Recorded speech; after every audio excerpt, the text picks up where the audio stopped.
Saudara, sidang lanjutan peninjauan kembali atau PK Saka Tatal dilanjutkan hari ini dan rencananya tim hukum dari Saka Tatal akan menghadirkan sejumlah saksi fakta.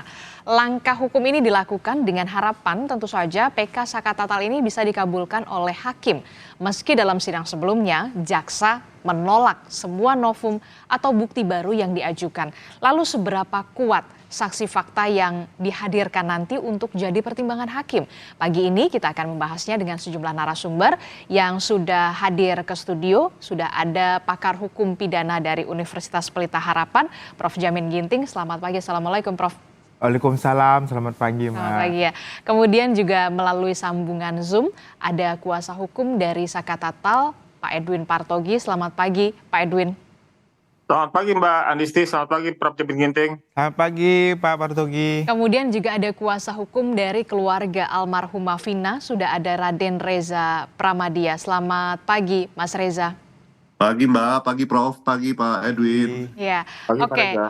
Setelah kemarin persidangan pada pekan lalu ini juga sempat dihadirkan ada kalau tidak salah 10 atau 11 novum begitu yang kemudian jaksa ini menolak novum yang dihadirkan atau diberikan oleh pihak dari Saka Tatal. Nah, hari ini sidang peninjauan kembali Saka Tatal ini akan menghadirkan saksi fakta. Nah, saya ke Pak Edwin. Pak Edwin, jadi bukti apa saja yang akan dihadirkan dan saksi fakta siapa saja yang akan dihadirkan untuk menguatkan dari peninjauan kembali terhadap Saka Tatal ini, Pak Edwin?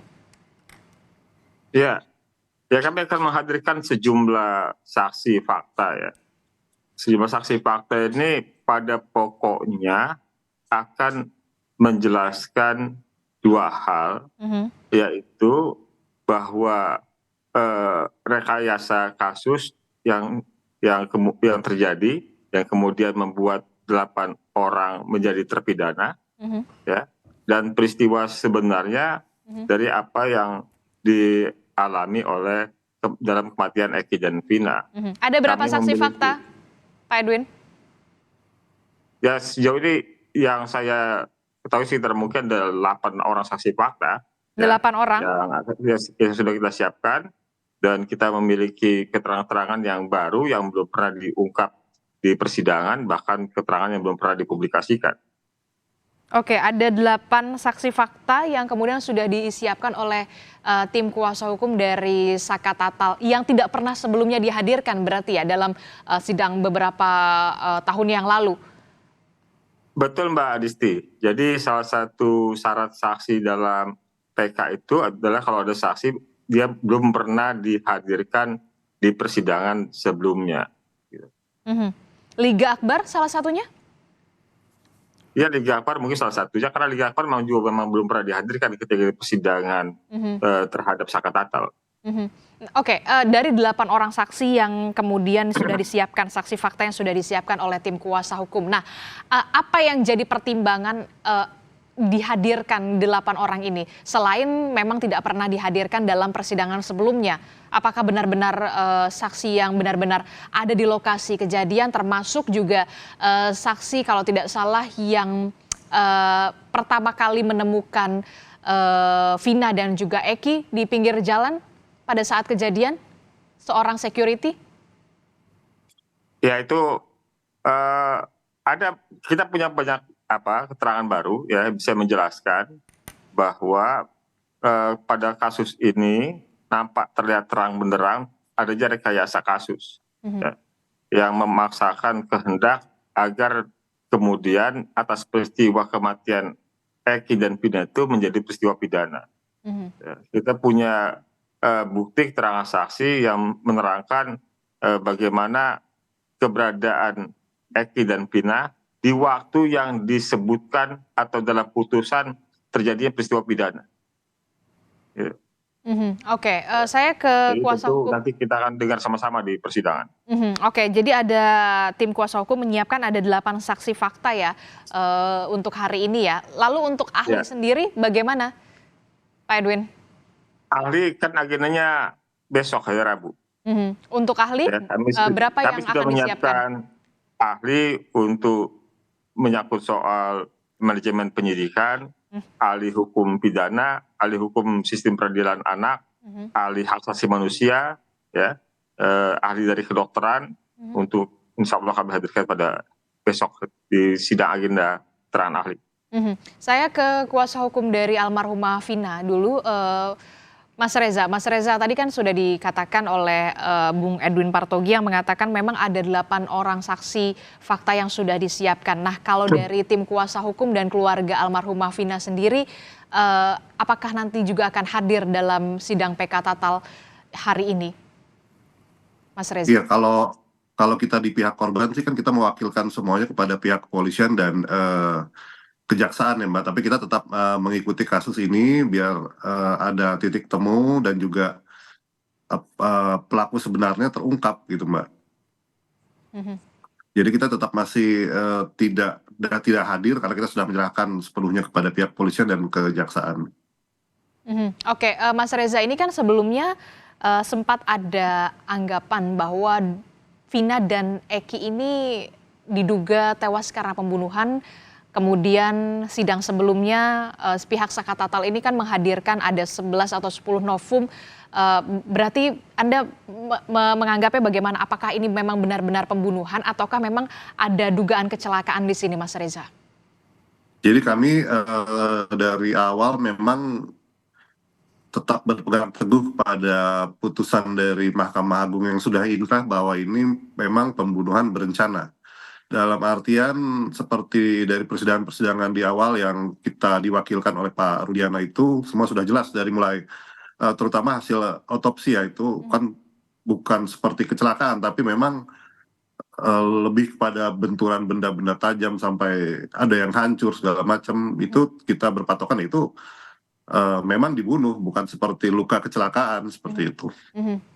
Oke, Pak Edwin, respon Anda bagaimana setelah kemarin pada sidang sebelumnya jaksa ini menolak 11 novum? Garis sebelum novum Mbak Adisti. Kalau jaksa menolak novum dan kekhilafan hakim yang kami sampaikan pada memori PK, itu bukan hal yang luar biasa Mbak Adisti. Oke. Jadi itu suatu hal yang biasa saja memang dilakukan jaksa atau dilakukan oleh para pihak yang sedang bersengketa di pengadilan. Tapi saya ingin sampaikan Mbak Disti untuk menerangkan pada menyampaikan pada Pak Reza termasuk publik ya, bahwa kalau kita membaca keterangan hasil visum dan forensik tidak ada luka tusukan maupun luka akibat senjata tajam gitu. Jadi itu fakta yang saintifik ya diterbitkan oleh dokter visum dan forensik.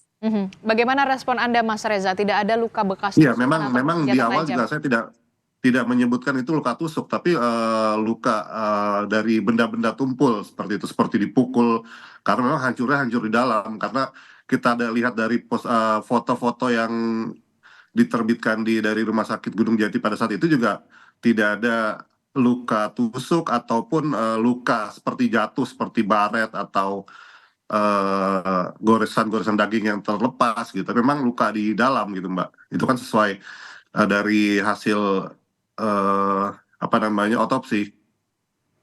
Oke, jadi ini lukanya luka pukul kalau dikatakan oleh Mas Reza, Bung Edwin. Iya, jadi lukanya itu disimpulkan oleh dokter ya yang melakukan visum dan forensik luka trauma tumpul. Ya. Saya bahkan bisa membacakan itu di halaman berapa ya keterangan dokter tersebut. Kalau pada keterangan di Eki saja disebutkan di tubuhnya Eki tidak ditemukan luka akibat senjata benda tajam dan hanya luka terbuka gitu, di bagian dahi. Ya. Itu juga keterangan yang sama di almarhumah Vina bahwa tidak ada luka akibat benda tajam. Jadi maksud saya, mari kita kembali kepada hal-hal yang memang secara saintifik sudah dibuktikan dan disampaikan juga persidangan. Bahwa asumsi yang dibangun sejak awal, Eki dan Vina merupakan korban penganiayaan, pembunuhan, dan pemerkosaan, sejauh ini dari kita membaca berkas yang sudah putus inkrah itu, sulit untuk kita mendapatkan bukti dari peristiwa pembunuhan dan pemerkosaan itu di mana dalam putusan tersebut. gitu, Mbak Disti. Mhm, Jadi dan perkaranya sudah inkrah, Mbak Disti. Seharusnya perkara sudah inkrah itu mudah bagi kita untuk menemukan bukti bahwa peristiwa yang dituduhkan itu memang terjadi. Tapi anehnya sebaliknya bahwa kita tidak bisa tersulit menemukan bukti apa yang bisa meyakinkan kita bahwa peristiwa pembunuhan dan pemerkosaan itu terjadi. Begitu, Mbak Disti. Oke, termasuk juga hari ini kuasa hukum dari Saka Tatal dan juga pihak Saka Tatal ini menghadirkan saksi fakta yang diharapkan nanti bisa mengungkap sebenarnya memang betul apakah ini dugaan kecelakaan ataukah dugaan pembunuhan begitu ya, seperti yang saat ini tengah diperdebatkan begitu ya, Bung Edwin. Saya ingin menyampaikan begini, Mbak Adisti, kepada Silakan. keluarga Vina. Ya, saya khawatir almarhumah Vina ini dan keluarga ini juga dicemarkan nama baiknya. Pertanyaan saya, apakah ya keberadaan klaim adanya sperma di organ vital Vina itu benar atau tidak? Oke. Gitu. Jangan almarhumah Vina mati meninggal dalam keadaan suci, tetapi karena disebutkan dalam hasil ekshumasi bahwa ada ditemukan sperma, ekshumasi dilakukan lebih dari 10 hari, dalam keadaan jenazah sudah membusuk, dalam keadaan jenazah sudah dimandikan secara Islam, dalam keadaan jenazah juga dibersihkan di rumah sakit, itu keberadaan sperma itu bisa jadi fitnah kepada almarhumah Vina. Ya, jadi kita balik, jangan almarhumah Vina meninggal dalam keadaan suci. Oke, respon Anda kuasa hukum dari almarhumah Vina. Iya, jadi kita tetap memegang teguh pada hasil dari putusan terakhir dari Mahkamah Agung, tetap semua itu sudah ada urutannya sesuai di BAP. Andai pun nanti ada perubahan-perubahan terbaru, ya kita pasti akan legowo dan mengikuti. Jadi sampai saat ini kita tetap berpegang teguh kepada putusan akhir dari Mahkamah Agung yang sudah inkrah. Itu sih, Mbak. Oke, saya ke Prof. Jamin. Prof. Jamin, bagaimana Anda melihat kasus ini sebenarnya, termasuk juga salah satunya ya ini babak baru kita begitu ya. Hari ini Saka Tatal dan kuasa hukumnya menyiapkan ada 8 orang saksi fakta yang tadi disebutkan oleh Bung Edward, mengatakan diharapkan bisa mengungkap adanya dugaan rekayasa. Ya, tentu ini kan perkaranya beda ya, bukan perkara pokok perkara yang sedang diperiksa, tapi terkait dengan novum. Jadi semua saksi ini akan mengarah kepada novum yang ada yang disampaikan di dalam persidangan dan permohonan memori PK. Jadi nanti ditanya, ada seperti kemarin, saksi kapan dapat novumnya, di mana dapat novumnya, dan bagaimana cara mendapatkan novumnya, dan apa yang akan Anda terangkan terkait novum ini, begitu. Jadi hanya sebatas itu saja. Novum itu, tapi kan pada pekan lalu kan memang novum ini memang sudah ditolak oleh jaksa, bukan bukti yang baru sebenarnya. Oh ya, makanya tadi Bang Edwin dibilang jaksa memang mempunyai tugas untuk membantahkan, itu kan lazim lah seperti itu. Tinggal nanti kan itu sebagai catatan saja bagi majelis hakim yang akan dikirimkan ke MA. Yang penting ini ada 2 paradigma baru sekarang yang muncul yang dibawa oleh kuasa hukum Saka Tatal ini. Kuasa hukum Saka Tatal ingin meluruskan kejadian ini ada kejadian sebagai kecelakaan tunggal. Kecelakaan tunggal. Di satu sisi sudah diputuskan adalah terkait dengan pembunuhan berencana. Berarti kan ada 2 kegiatan. Kalau sampai nanti contohnya lah ya, PK ini diterima sebagai suatu pertimbangan melepaskan Saka Tatal ini dengan alasan kecelakaan tunggal, otomatis 7 yang lainnya juga berarti itu ada peradilan sesat. Kenapa peradilan sesat? Artinya selama ini yang mereka peradilkan terkait dengan ini, bukti-bukti ini semuanya sesat semua karena tidak berasal dari peradilan yang memeriksa data-data yang benar begitu loh. Artinya dari awal sudah nggak benar begitu. Jadi benar-benar suatu hal yang datanya kurang pas begitu. Nah, makanya ini juga hakim juga harus hati-hati gitu ya dalam memeriksa putusan memori PK ini. Kalau yang saya lihat tadi dikatakan kenapa sampai ada putusannya menyatakan pembunuhan berencana, pastilah hakim sudah memeriksa berdasarkan bukti-bukti yang sudah otentik. Saya yakin juga hakim sangat profesional ya dalam memeriksa ini. Tapi kalau sampai ini putusannya menyatakan pertimbangannya, oh ini putus karena apa? Putus karena kecelakaan tunggal. Wadah. Berarti selama mereka periksa ini pengadilan negeri, pengadilan tinggi, kasasi. Ini berarti selama ini mereka bagaimana ya bisa menilai ini sebagai pembunuhan. Ya, ini makanya termasuk harus, yang juga dikatakan Bung Edwin yang mengatakan ada dugaan rekayasa kasus di sini. ya Ini benar-benar harus dibuktikan oleh saksi fakta dan ahli. ya tentu kalau kita kaitkan dengan rekayasa kasus itu kan mulai dari penyidikan. Di mana contohnya Dede sudah mencabut menyatakan dia memberikan keterangan palsu. Lalu si Liga Akbar mencabut BAP-nya. Berarti kan mereka menyatakan kami ini enggak seperti itu. Kami ini ada orang yang menyuruh atau kami di bawah tekanan begitu. Nah, kalau itu benar semuanya kejadian, maka apa yang dijadikan dasar untuk menghukum 8 orang ini, kalau itu menjadi bukti yang sangat menentukan, berarti nggak benar semua putusan yang selama ini ada. Oke, kalau misalkan kita anggaplah Dede dan Liga ini memang dihadirkan sebagai saksi fakta yang kemudian sudah disiapkan oleh tim kuasa hukum. Lalu seberapa kuat saksi ini termasuk Dede dan juga Liga misalkan begitu, kalau memang nanti akan dihadirkan dan beberapa saksi fakta yang lain ini dihadirkan, ini bisa jadi pertimbangan hakim. Seberapa kuat? Ya sangat kuat saya kira, karena kalau kita lihat kan Dede ini kan mencabut ya keterangannya. Dan dia juga menyatakan kalau yang diketerangannya itu tidak benar. Kalau tidak benar artinya semua yang sudah pernah diperiksa selama ini adalah tidak benar. Kalau tidak benar berarti bukan masalah pembunuhan lagi atau Dede sama sekali tidak bisa dimintakan pertanggungjawaban. Jadi sebenarnya yang harus ditekankan oleh kuasa hukum Saka Tatal ini adalah bahwa ini novum, benar-benar novum. Novum ini sangat menentukan jika ada sekarang ini dulunya dihadirkan, maka menentukan di novum didapat dari suatu usaha yang benar atau suatu tidak melawan perbuatan hukum gitu. Jadi novum ini benar-benar mempunyai kualitas. Jangan sampai nanti apa yang dikatakan jaksa benar. Oh, novum ini sudah pernah diajukan gitu sebelumnya begitu. Kalau sudah novum sudah pernah diperiksa dan dipertimbangkan, maka novum itu bukan novum namanya, ya. Dan yang kedua, novum itu harus mempunyai kualitas sebagai novum. Seandainya novum itu ada waktu sebelumnya, maka tindak pidana itu atau putusan itu berbeda begitu. Menurut Anda, penilaian Anda pada saat jaksa menolak novum yang diajukan oleh pihak Saka Tatal? Ya, kalau novum itu dikatakan jaksa sudah pernah ada dalam berkas perkara, sudah pernah diperiksa, maka novum itu menjadi lemah dan bukan novum namanya begitu.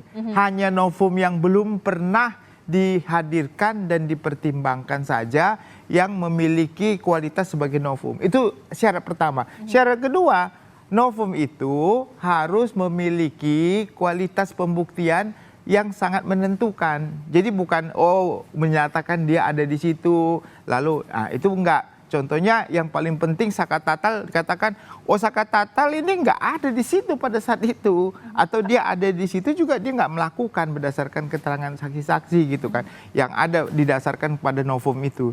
Tapi itu yang paling penting gitu. Dan jadi bukan kita agak bergeser karena dari kuasa hukum Saka Tatal ini mau menunjukkan ini bukan perbuatan pidana pembunuhan tetapi kecelakaan. Nah, bagaimana kaitan dengan Saka Tatal? Yang penting harusnya fokusnya di Saka Tatal tidak melakukan pembunuhan, dia tidak berada di situ atau tidak melakukan pembunuhan tersebut. Bukan menggeser perbuatan itu dari perbuatan pembunuhan menjadi kecelakaan tunggal begitu. Respon Anda, Bung Edwin? Ya, tadi saya sudah sampaikan Mbak Adisti. Mudah saja buat pihak jaksa atau siapapun yang meyakini bahwa putusan inkrah atas peristiwa pembunuhan dan pemerkosaan itu terjadi. Ya, tolong tunjukkan bukti apa yang dimiliki mereka meyakini bahwa peristiwa pembunuhan dan pemerkosaan itu terjadi. Gitu. Bukan sekedar bicara bahwa putusan itu sudah inkrah, ya. Karena memang dalam praktek persidangannya itu tidak ada bukti-bukti mendukung terjadi peristiwa tersebut. Tanggung jawab pembuktian itu kan seharusnya ada pada jaksa. Tapi beban pembuktian pada perkara 8 terpidana ini semuanya dibebankan kepada keterangan tersangka di BAP ketika mereka di BAP dahulu yang diambil sebagai alat bukti petunjuk. Kalau kemudian pada novum kemarin yang kami sampaikan jaksa menyatakan sudah pernah, itu sama sekali tidak benar. Itu hanya upaya penyesatan opini saja. Karena yang kami hadirkan belum pernah dihadirkan di dalam persidangan Saka Tatal. Yang mana, novum yang mana, Bung Edwin? Yang menurut dari kuasa hukum Saka Tatal ini belum pernah dihadirkan? Ya semuanya, 10-10-nya lah. Kalau dari 10 itu ada yang pernah dihadirkan di persidangan, namanya bukan novum. Tapi karena ke 10 novum yang kami sampaikan belum pernah dihadirkan pada persidangan Saka Tatal, itu namanya novum, Mbak. Ya. Yang sederhana saja yang ingin saya tanyakan kepada siapapun yang membaca, memahami, berusaha memahami dari kasus ini ya. Kalau peristiwa penganiayaan yang disebutkan pembunuhan dan pemerkosaan itu terjadi di lahan kosong belakang showroom, apakah di dalam putusan atau dalam persidangan ketika itu ada bukti-bukti bahwa di TKP lahan kosong belakang showroom itu ada bukti darah korban? Apakah ada bukti di alat kekerasannya, yaitu bambu, batu, dan samurai darahnya korban? Apakah ada bukti di motornya korban sidik jari pelaku? Apakah ada bukti di badan pakaian pelaku darahnya korban? Gitu. Terus kemudian lagi, itu lahan kosong belakang showroom, lahan kosong, ya, itu mungkin berumput bertanah. Apakah di pakaian dan badan korban Eki dan Vina ada ditemukan bukti tanah menempel di bajunya dan rumput? Gak ada semua itu, Mbak Adisti. Gitu.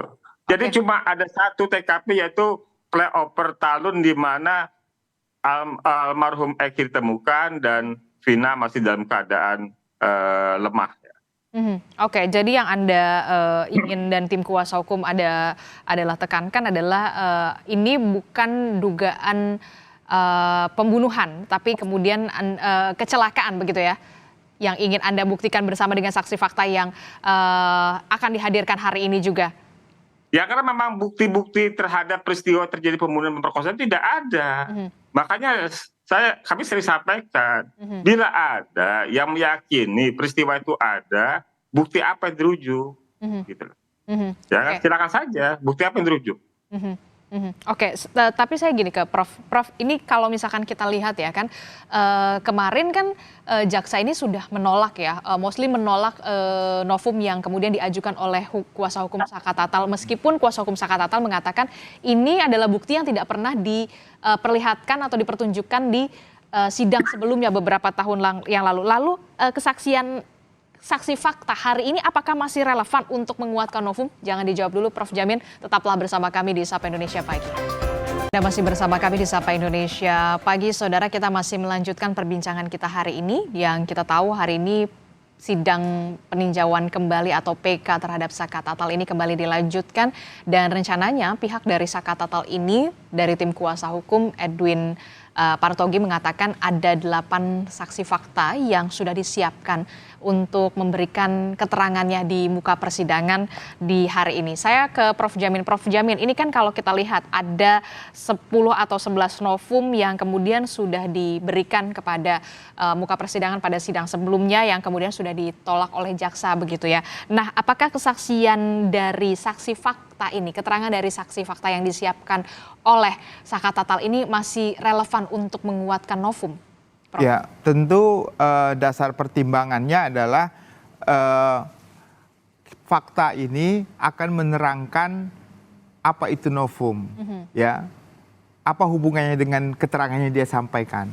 Kalau dia menerangkan novum itu mempunyai kedudukan yang signifikan, jadi saksi ini ingin menerangkan bahwasanya novum itu benar dia dapat, kapan dia dapat, tidak lebih dari 180 hari sejak diajukannya memori PK, lalu dia menerangkan tentang bahwa novum itu sangat signifikan. Seandainya novum itu ada pada saat itu, maka nggak mungkin Sakatatal ini diputuskan bersalah begitu melakukan tindak pidana.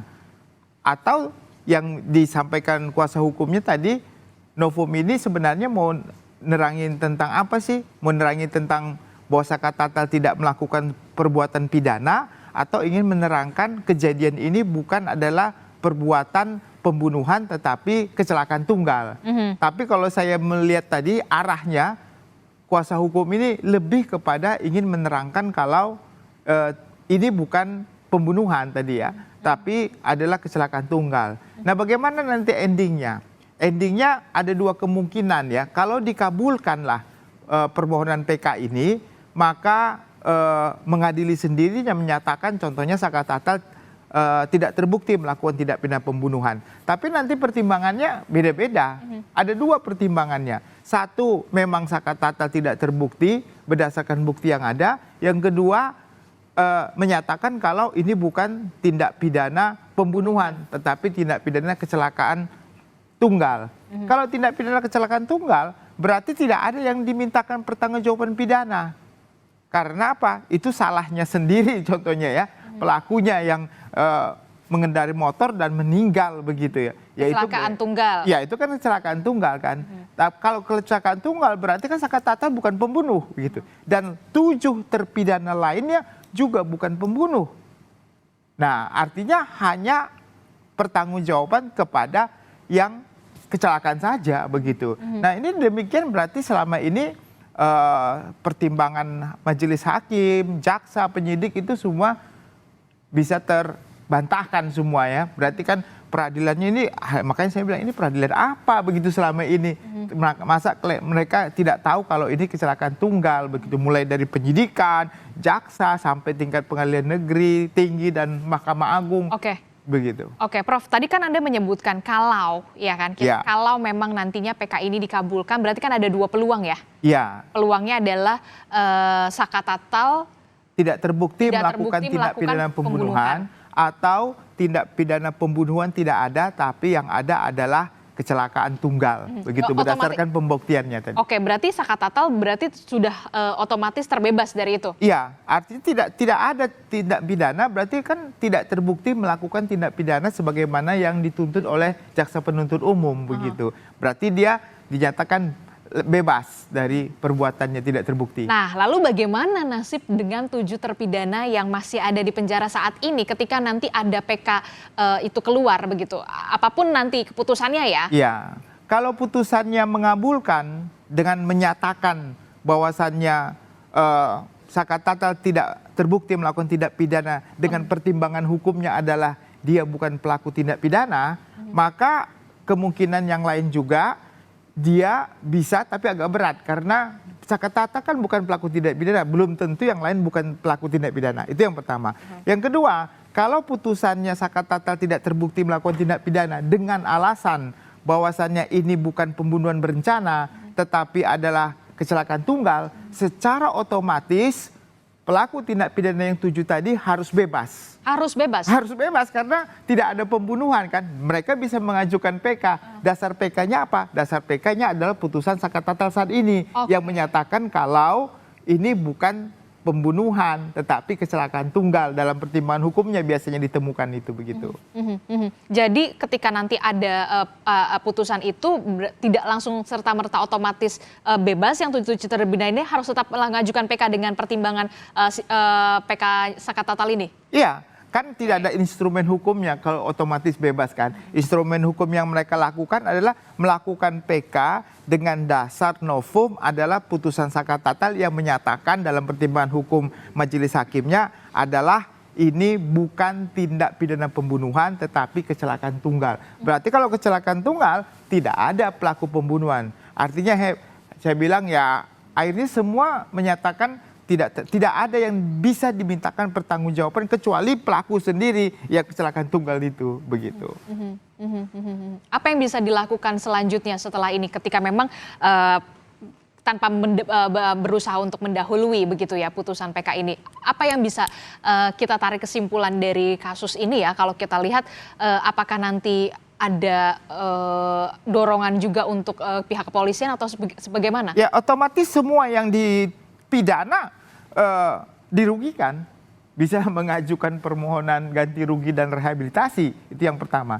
Yang kedua, berarti sistem penyidikan yang dilakukan 8 tahun yang lalu 2016 itu semuanya tidak didasarkan suatu sistem crime investigation scientific yang benar dan prosedur yang benar, dan berarti ada yang merekayasa kasus ini sebelumnya menjadi kasus pembunuhan dari kecelakaan tunggal. Nah, inilah yang harus dicari, siapa yang merekayasa kasus ini sehingga bisa bergeser dari kecelakaan tunggal menjadi pembunuhan, dan dia harus diminta pertanggungjawaban hukum terhadap itu begitu. Oke, saya ke Mas Reza. Mas Reza, apa yang meyakini tim kuasa hukum dan keluarga Vina dan juga Eki ini memang ini merupakan dugaan pembunuhan, bukan kecelakaan tunggal sebenarnya? Selain dari ini ya, selain dari luka benda tumpul ya tadi yang disebutkan oleh Anda.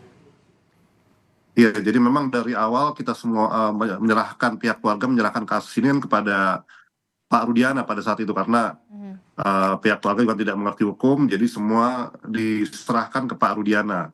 Jadi pada saat sidang pengadilan yang pertama pun Pak Rudiana bilang ke pihak keluarga bahwa di salah satu handphone BlackBerry terdakwa pada saat itu ada percakapan untuk upaya pembunuhan. Dan tanpa pernah ada ditunjukkan? Tidak, tapi dikasih tahu aja sama Pak Rudiana di luar persidangan pada saat itu ke Mbak Marliana. Itu hanya lisan kan? Tidak ada ditunjukkan? Hanya lisan, tidak ada, hanya lisan. Oke. Di situ yang menambah keyakinan pihak keluarga almarhum Vina itu ya memang itu pembunuhan berencana, dan juga melihat dari kondisi motor pada saat itu dikembalikan tidak layaknya seperti kecelakaan tunggal yang begitu parahnya. Jadi itu hanya goresan kalau nggak salah. Dari situ juga pihak keluarga menyimpulkan kalau kecelakaan nggak mungkin seperti ini gitu.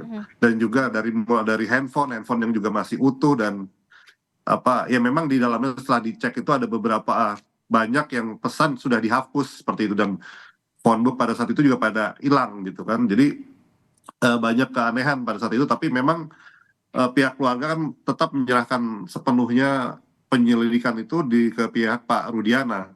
Jadi itu yang memperkuat ke pihak keluarga kalau itu memang pembunuhan bukan kecelakaan gitu, Mbak.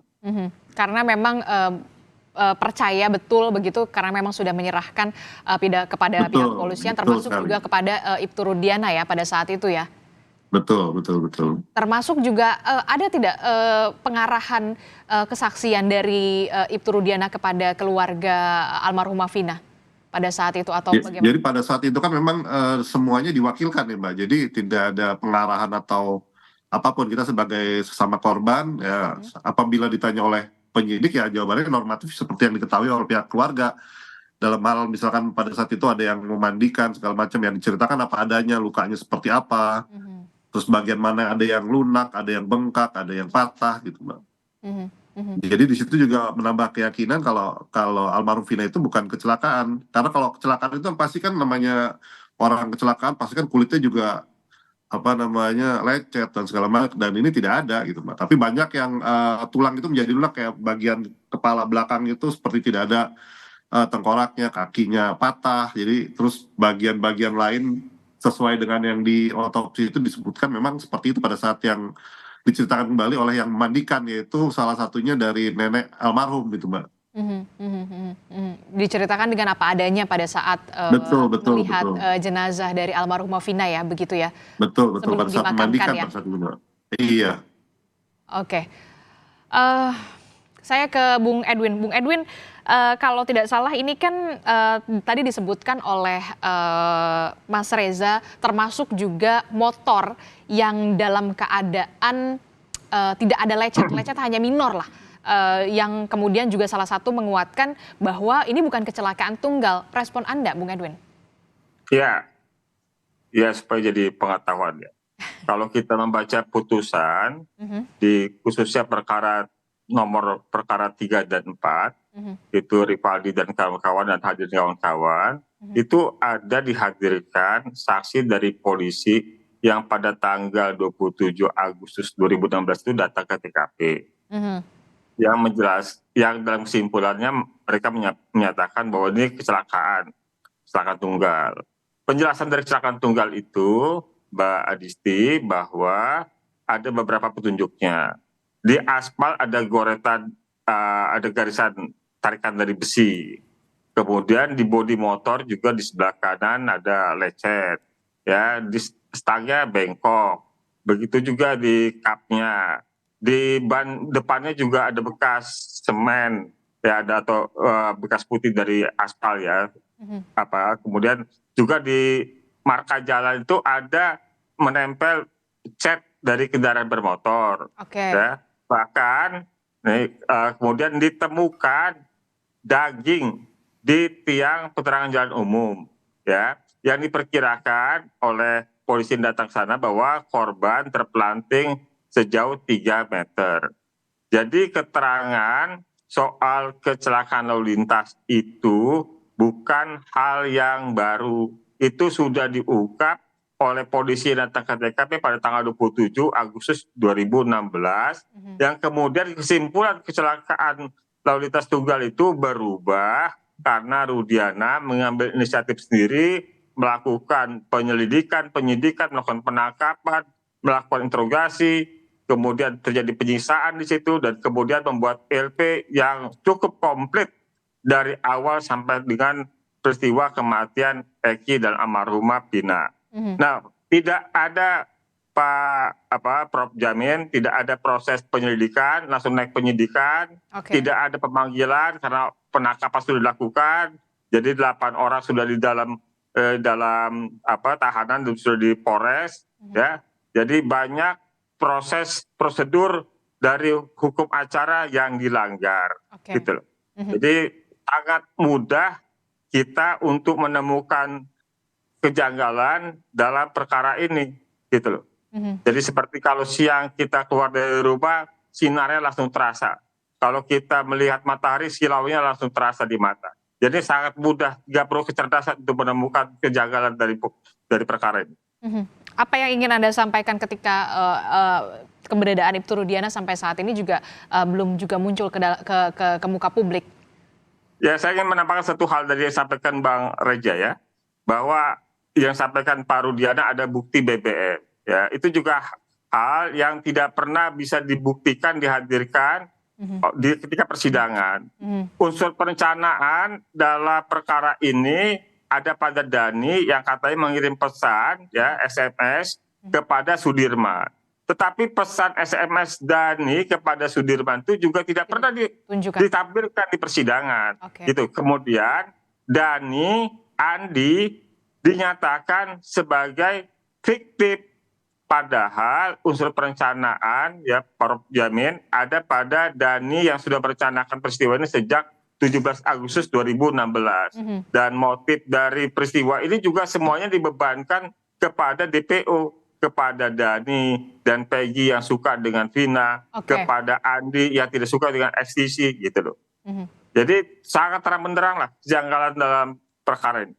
Dan inilah salah satu ajang pembuktian bagi pihak Saka Tatal dan juga tim kuasa hukumnya dengan menghadirkan keterangan dari saksi fakta dan juga ahli, ya, yang ya kan kita sudah sama-sama mendengar keterangan Liga Akbar dan diri bagaimana mereka ternyata memberikan keterangan yang tidak benar karena diarah, ya kan?